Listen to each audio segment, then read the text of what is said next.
guys যিহেতু এইকেইটা দিন ডাৱৰীয়া বতৰ চলি আছে আৰু অলপ অলপ বৰষুণি দি আছে খিচমিচকৈ সেইকাৰণে ভাবিলোঁ গাইজ আজি আমি এটা খানা কৰি দিওঁ খানা হিচাপে সেনেকৈ খানা নহয় বাৰু গাইজ আটা ৰুটি আৰু মাংস খোৱা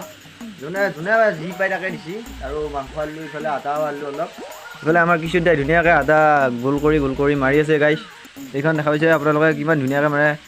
এতিয়া চাগে বহুত ছোৱালীয়ে এনেকুৱা আটা মাৰিব নোৱাৰে যিটো নেকি আমাৰ কিশোৰ দাই আজি মাৰি দেখুৱালে